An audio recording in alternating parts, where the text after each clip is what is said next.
I need that money. I really, really do. I need that money. I really need that money. Really need that money.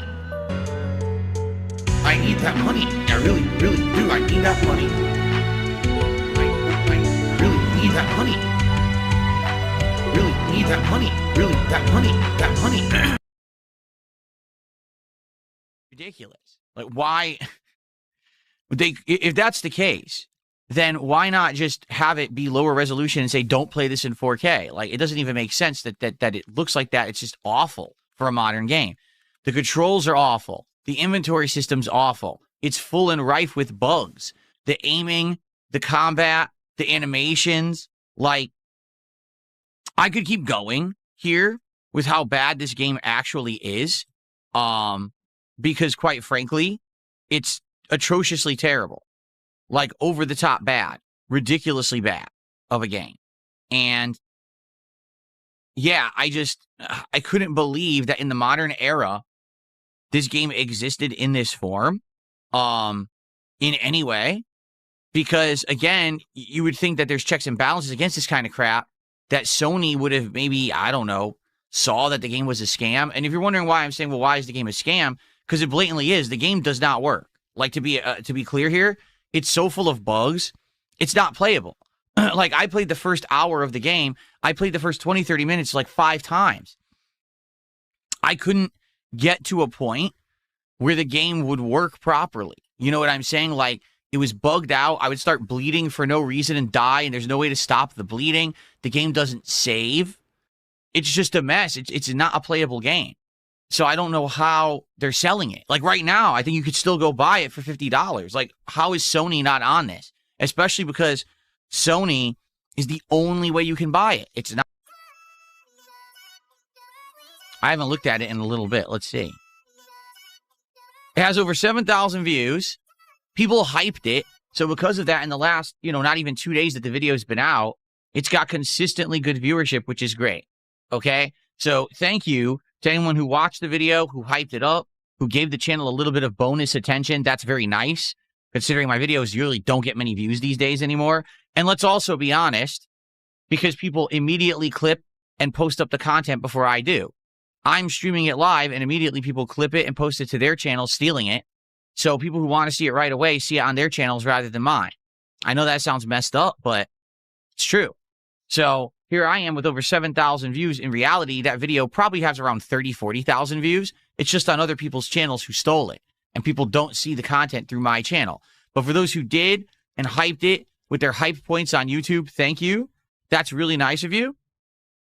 And certainly, it would be nice to maybe get a little bit of a boost of attention in the next couple of days as a result, but I don't know if that will really happen. I think what happened is most people who are already subscribed to the channel got notified about it in their feeds because it was a hyped video, and they went and checked it out and were like, oh my God, that's funny. Phil's playing like this terrible game and his reactions are good. So thanks for watching. Now you might say, will I play more of it? No, the game doesn't work. Like, I tried. I legit would have kept playing it if the game worked. The game just doesn't work.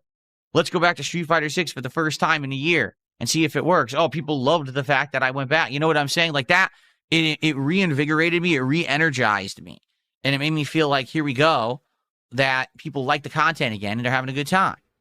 All right? And by the way, it's not that people weren't liking the content. If you take a look at my rotation of games right now, you know what I'm saying? Games such as RimWorld, games like Arc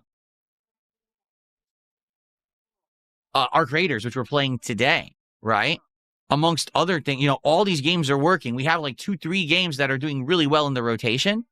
And I'm happy for that people are still coming by and engaging and supporting the content. Okay, so thank you to those who have been. I really appreciate that. But it did suck that I put effort into this other content that didn't work last week, and it felt great on Friday to have a surge of positivity and support again. Okay? So in that regard, thank you guys very, very much. I appreciate you. I do. Now, what you're seeing today is a wave of trolling. I've already dealt with it. So what's happened is my detractors are incredibly upset about Friday. Okay? And not that I'm going to make this stream about my detractors. I don't want to. but they are incredibly upset that I had a good day. They saw that there was a bad day on Thursday, or not even necessarily a bad day, just an underwhelming day, an underperforming day. And they were like, this is great. Phil's misery is money for us. So we were happy to put out a bunch of toxic videos on Thursday. And then on Friday, everything went incredibly well. And now they have to lie to have content. So they're very upset that Friday went well. They're freaking out. And what they're doing today, I'm not kidding. So far, we have a troll sub on Kick, and we have 55 troll memberships on YouTube, where they're giving away the memberships with the VPN, and, I get nothing for it. So that's what's going on, and that's what I've been doing, trying to moderate that as I'm doing the podcast. A little tough. That's why if you're wondering, why I feel like stuttering all of a sudden, it's because I had to moderate while this was happening. So just please ignore the nonsense. I guarantee you today, they are going to be doing this all day. They're not going to let up because they're upset that DSP, Phil, hard worker, and he had a great Friday. How dare he? It doesn't fit our narrative. Our narrative is that he's a failure and he doesn't have any success and no one likes him. So how could he possibly be having a successful day? I guess they've ignored the past year and a half, right? Like there's been totally no success or anything around here for so long, right? Anyway, so yeah, it is what it is. Please do your best to ignore the nonsense. As you can see, I can usually control what shows up on the stream, which is good, but I can't really control the YouTube chat. Just pay no attention to the crap, okay? All right, so Friday went well. What does this mean for the future? Well, number one, I'm not playing Code Violet until they possibly fix the game. Right now, the game is literally unplayable. I hope that they will fix it. I would find them entertaining and interesting. And then after I cover those topics, what we'll probably do is just open up the rest of the show to Q&A so that we could chat about what you guys want. Maybe there's some new things I'm not aware of. And it should be a good time, okay? So, hold on one second. This person is still at it. So all I'm doing is I am shutting them down immediately. There we go. Okay, cool.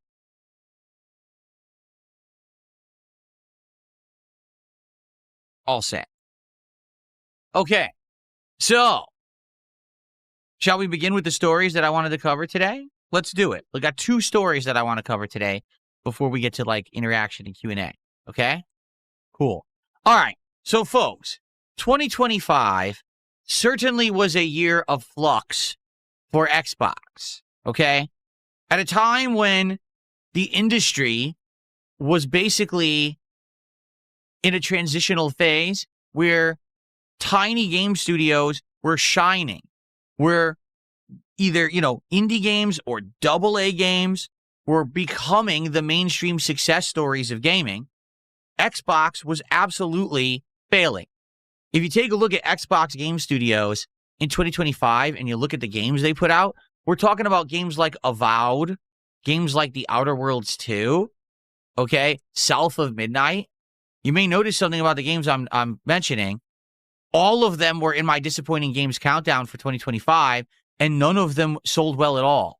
All of these games were actual flops for Xbox. All this time, effort developing them by Xbox-owned studios, and they all failed miserably, like not even close to being the sales numbers that they had wanted for these games. There's a Horizon 6. I don't know what Beast of Reincarnation is. There was some kind of an Xbox game showcase last year. There was. Oh. I don't know. I still don't know what it is. Here. Game Freak's intense one-person, one-dog action RPG. For the first time, Game Freak will reveal details of our protagonist Emma's innovative plant manipulation action and gameplay with her canine companion Koo. In Beast of Reincarnation, a profound and dangerous world unfolds in post-apocalyptic Japan. Discover the development secrets behind its... I did not know this game existed. Is it real? Does it actually exist?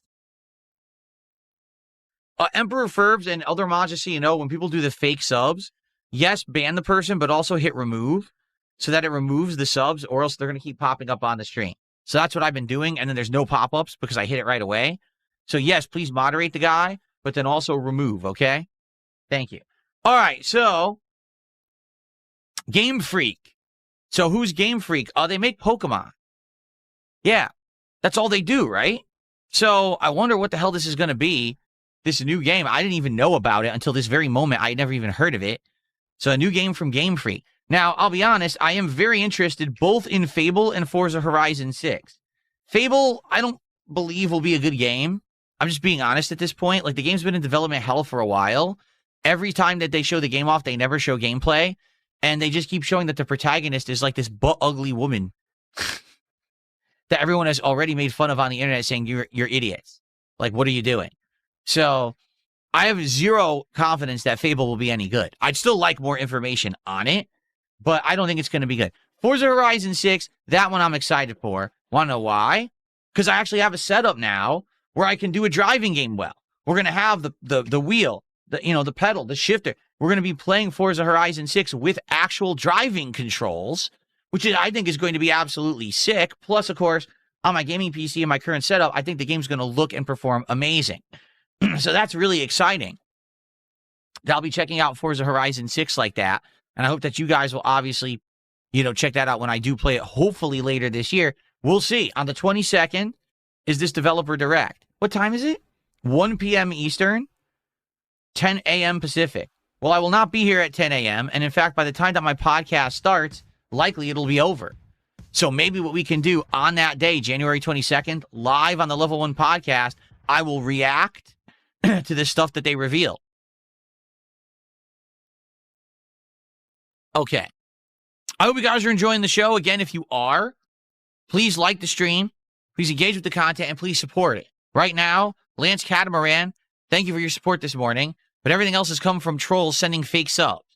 So it would be great to have people actually support the content rather than this idiot who's been spamming the stupid stream all morning, okay?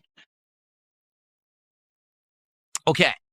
We have a second topic